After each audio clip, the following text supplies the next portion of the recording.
Kamusta mga boss? Pauwi na pala tayo galing trabaho. Bibili tayo ng kambing mga boss. Dahil nakakatikim ng sabaw si Mrs. Shout out kay Kuya. Salamat po sa discount. Lulutuin na pala natin yung binili nating kambing mga boss.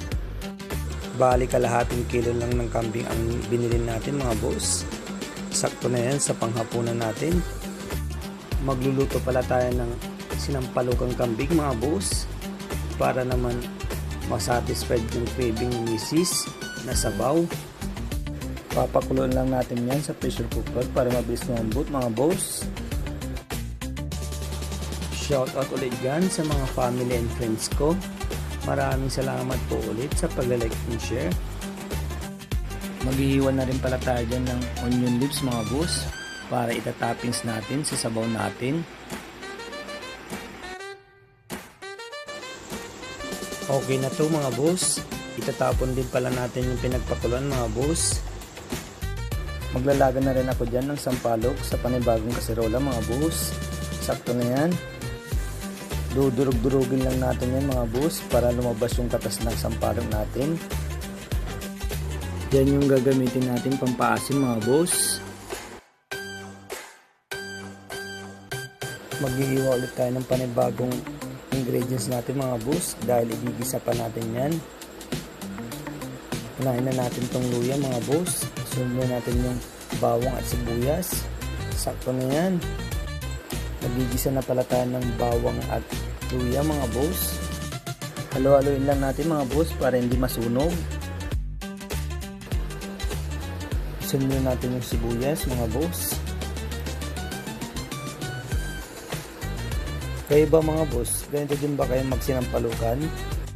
Kasi may kanya-kanya tayong paraan sa pagluluto ng kambing mga boss.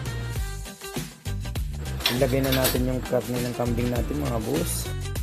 Halo-haloin lang natin mga boss para magisa na mabuti.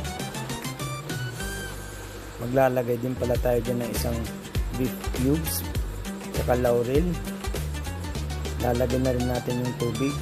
Yan yung magsisilbing sabaw natin mga boss.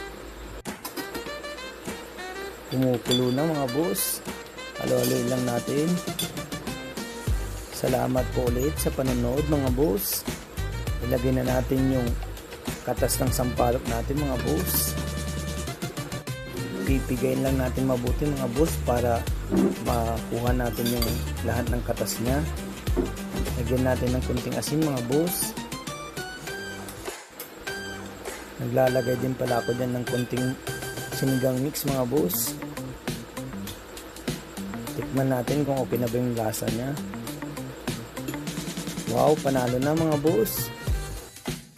Ilalagay na rin pala natin yung sili natin mga boss. Kung umabot kayo sa part na ito, pa-comment naman ako mga boss para ma-shoutout ko kayo sa susunod na video natin. Shoutout kay Boss Omar Bibi, Boss Julius Perel, and Boss Julio Tiburan. Ano pang inaantay ninyo mga boss? Kainan na! Thank you Lord! Panalo mga boss!